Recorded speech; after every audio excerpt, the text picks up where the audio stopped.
النبي عليه الصلاة والسلام قال لك داووا مرضاكم بالصدقة. يعني ممكن يكون واحد دخله 2000 3000 جنيه وعنده مريض ويتصدق عشان ربنا يشفي له المريض، وهو كل دخله يعني بالكاد. وممكن يكون واحد بيتصدق لله ما عندوش مريض وبيتصدق لله ودخله على قده. تاخدوا التبرع ده تدوه الناس بتدفع بال100,000 جنيه عشان تروح نادي، عشان تشترك في نادي. يعني يبقى واحد مش لاقي ياكل يصرف على واحد بيدفع 100,000 جنيه و150,000 جنيه، يعني للنزاهة. يعني احنا ده هو ده مش لاقي، والتاني دافع 100,000 جنيه و150,000 جنيه وبيروح بعربيات فارهة وكل يوم بيصرف في النادي مئات، وانت تاخد من اللي بيدفع ال10 جنيه عشان تعالج لي قلة الأدب دي. امبارح نادي الزمالك يطلع بيان بقبول التبرعات اللي جاية من مستشفى الناس لبناء مركز طبي لعلاج أعضاء النادي. ما يولعوا يعني لما أعضاء النادي يتعالجوا مجانا بالتبرعات، امال الناس اللي مش لاقيه تعمل ايه؟ ده في ناس بتموت عشان الدور بتاعها في العمليات عشان ما معهاش فلوس. ينفع يا جماعه؟ وتيجي تقولوا لي ان نادي الزمالك ما فيش حد بيساعده؟ الدوله كلها ما بتساعدهوش حتى في دي يا جماعه، حتى في الفلوس اللي هي بتاعت الصدقه وبتاعت الزكاه وبتاعت اللي بتعملها لله. انت عارف انت بتعمل ايه؟ انت بتعمل لو في حد مستني الفلوس دي عشان علاج، ناس كتيرة قوي مش هتدفع الفلوس دي تاني. ما انت بتسرقني. يعني ده في مستشفيات صادقة، يعني يمكن بتاخد الفلوس دي فعلا بتعالج بيها، فعلا بتعالج الناس بيها. انت شككت في مصداقيتها بسبب اللي انت بتعمله. يعني احنا كنا من فترة من قيمة اسبوعين لينا فيديو قلنا النادي ده يستحق الصدقة والزكاة وبتاعه والتبرع بتهريج بنهرج، لكن نلاقيها فعلا حقيقة بتاخدوا فلوس الناس الغلابة تدوها المليارديرات، ناس قاعدة في فيلل ومنتجعات هتدوها كمان الفلوس عايزين تعالجوها. يعني اللي مبسوط يتعالج مجانا واللي مش لاقي ياكل يموت ويتحرق بجاز، وتقول ان احنا ما وصلناش لزمن الرويبضة. انا مش فاهم انتوا جالكوا الفكرة دي ازاي؟ يعني قول لي العبقرية في الفكرة دي وازاي تعلنوا عنها. ده ربنا سبحانه وتعالى انطقهم بالفساد اللي فيهم، ربنا هو اللي انطقهم. لان احنا كنا ممكن نقول لو واحد عرف المعلومة دي من تحت لتحت وقال يقول لك ده كذاب ازاي، لكن ده هم اللي بيقول لك بنقبل التبرعات اللي جاية من مستشفى الناس لبناء مركز طبي لعلاج مين بقى؟ لعلاج مين؟ التعبانين اللي ما معهمش، الناس اللي مش لاقيه تاكل، الناس اللي كيلو السكر ب50 جنيه بطلت تشرب شاي بسبب السكر، الناس اللي مش لاقيه علاج، الناس اللي مش لاقيه الدواء للامراض المزمنه. ممكن يكون واحد بيحتاج 2000 و3000 جنيه علاج شهريا وبيستلفهم. لا ده لمين؟ للبشوات. البشوات اللي في ناس عمرها ما زارت نادي زي النادي ده، هي اللي بتتبرع للاعضاء اللي بيخشوا النادي بالعربيات وبعيالهم، وخش هنا ادفع 1000 جنيه اشتراك كاراتيه، ادفع هنا 500 جنيه اشتراك مش عارف بولو، ادفع هنا في البلاي ستيشن مش عارف كام قد ايه. دول هم اللي محتاجين العلاج. دي فضيحة. السلام عليكم ورحمة الله وبركاته. اهلا بحضراتكم.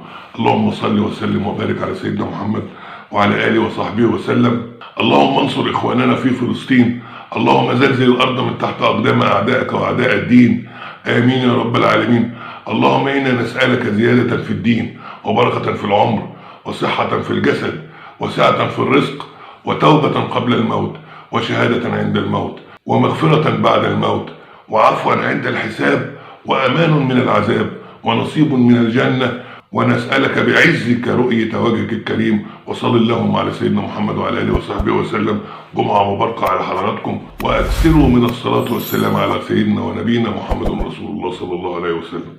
حاجه تحرق الدم، ويجي يقولوا لك الدوله بتساعد الاهلي، وبتجيبوا الدولارات منين، وبتجيبوا مش عارف ايه منين. قله ادب. انتوا مالكم؟ انتوا بتاخدوا فلوس الغلابه وتصرفوها على البشوات. هتخلوا الناس تبطل تتبرع للمستشفيات؟ يمكن في عيل بيموت ومستني التبرع ده. انتوا هتخلوا الناس ما تتبرعش عشان نادي الزمالك؟ مين نادي الزمالك ده؟ ليه بتعملوا كده؟ انتوا مش مقدرين المصيبه اللي انتوا عملتوها؟ انتوا ممكن بالقرار ده تكونوا موتوا اطفال مستنيه تبرعات والناس تمتنع عن التبرع. انتوا مش فاهمين حاجه. انتوا شويه جهله ما عندكمش ضمير. والله العظيم والله ما عندكم ضمير. امبارح ابننا وسام ابو علي، معلش اعذروني انا متضايق جدا، والله العظيم متضايق جدا، اتقدم من فلسطين ام العزه، بلد العزه والكرامه والشرف.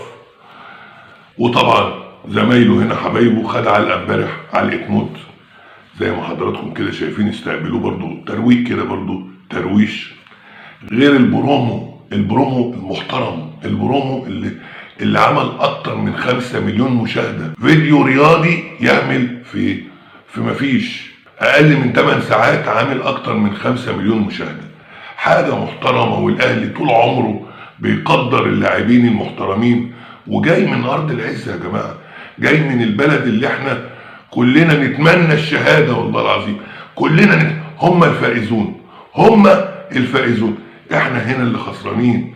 واللي ما بيساعدش وهو قادر يساعد هو اللي خسران. ربنا معاهم، ونتمنى ان وسام ابو علي ان شاء الله يكون اضافه، وكل مقتنع بيه، وقال له ان انا اللي عايزك وهننجح، وان شاء الله هننجح مع بعض. وامبارح دلوقتي عمر كمال ووسام ابو علي هيتأيد افريقيا ومحليا يوم الاحد، اما عمر كمال هيتأيد محليا بس لان هو كان لاعب في الكونفدراليه. فيجي خالد الغندور بقى يعني محروق شويه. محروق يا جماعه، الدنيا خربانه معاهم ومش لاقيين ياكلوا، وبيشحتوا فلوس الغلابه، بياخدوا فلوس المرضى عشان يصرفوا على نفسهم، يعني فلوس المرضى. وجاي يقول لك ان الاهلي خلص ال7 اعارات خلاص. هنشوفه هو قال ايه، هقول لكم هو قال ايه بالظبط. اولا مبروك انتقال عمر كمال للنادي الاهلي. هو بيحفر حوالين النادي الاهلي، يعني بيحفر له كده، كل ما يجي يمشي في طريق يعمل له حفر، مش عارف يعمل حاجه. ومعلومه مهمه، النادي الاهلي ملوش مكان في الاعاره، كل نادي ليه 7 لاعبين للاعارات، واستخدم الاهلي ال7 لان السبب في الاعاره هو اكتساب الخبرات او وضع لاعب مكان لاعب. واللاعبين المعارين من بدايه الموسم هم ده عددهم كمان عمار حمدي ومصطفى البدري ورأفت خليل ومحمد اشرف ومحمد مغربي والجزائري القندوسي ولاعب محترف في التشيك محمد ياسر. اولا محمد ياسر ده من الاشبال، من اللي تحت السن، واللاعبين اللي رايحين فيهم لاعبين من تحت السن. اللاعبين اللي من تحت السن يا راجل يا عالمي يا راجل، كل ما تتكلم تقول انا كابتن الزمالك التاريخي. اللاعبين اللي تحت السن ما يتحسبوش من الاعاره. وبعد كده بقى بيقول لك ايه، اذا بما ان فاذا عمر كمال اللاعبين اللي رايحين دول مش اعاره، ده بعناه. يا ولد لما تفهم بقول لي، اذا فهمت معلش مع احترامنا ليك، يعني اذا فهمت انت ممكن تتعب لو فهمت. عمر كمال يا جماعه ال3 لاعبين، في لاعبين منهم 1.5 سنة، وفي لاعب اللي هو رشدان بس هو اللي 2.5 سنين وطالعين اعاره. وحتى الاعاره ديت رئيس نادي فيوتشر قال لك في اي وقت الاهلي لو عايز لاعبين، احنا العلاقه بيننا وبين بعض محترمه، ممكن ياخدهم ويديني البديل. في كده علاقه كويسه بيننا وبين فيوتشر، ودي الانديه اللي انا بقول ان احنا ممكن نتعامل معاها، مش زي سيراميكا كليوباترا ما عندهمش بسبب فساد الاتحاد المصري بتاعنا، بسبب الفساد وان الجوابات تتخبى.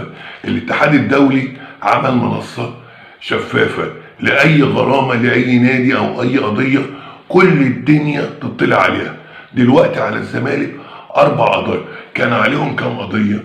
كان عليهم 14 قضيه، خلصوا 10 وعليهم 4. دلوقتي اي ايقاف او اي قضيه شغاله على اي نادي كل الدنيا تعرف بيها. بسبب الناس اللي عندنا، بسبب الفساد اللي كان موجود وخب الجواب ده وزر الجواب دوت والكلام ده. الفيفا يا جماعه بيخصم 95,000 دولار من الاهلي من جوائز بطوله كاس العالم، هو واخد 2.5 مليون دولار، اتخصموا 95 اللي هي الانذارات وطرد موديست ودخول بعض الجماهير في ملعب التدريب، جماهير الاهلي. الغريبه ان اللجنه المنظمه السعوديه طالبت ان يكون هناك غرامه مغلظه على الاهلي بسبب احتفال لاعبين الاهلي بعلامه النصر لفلسطين ومساندتهم لفلسطين، وعايزين يعتبروا ان دي اشاره سياسيه. انا مش قادر اتكلم والله، يعني انا مش قادر اتكلم ان كنت يعني انتوا ما بتساعدوش، حتى سيبوا الناس تساعد، الواحد بيتكسف يعني اقول ايه، بس ما ينفعش اتكلم. اخر حاجه معايا، اليو بادجي بعد احمد سليمان ما اعلن ان هو بيتعاقد معاه وان اداره السكاوتنج عرضها عليهم وكاتبه في تاريخ عرضها، يعني الراجل متاح، يطلع اليو ديانج يقول لك كلام من اللي انتوا بتقولوه ده من رابع المستحيلات. انا ما العبش في مصر غير للنادي الاهلي، بطل القاره، نادي القرن. افهموا. شكرا لحضراتكم، ويا ريت ما تكونش نسيتني في اللايك والشير والاشتراك في القناه وتدعيم زر الجرس. والسلام عليكم ورحمه الله وبركاته.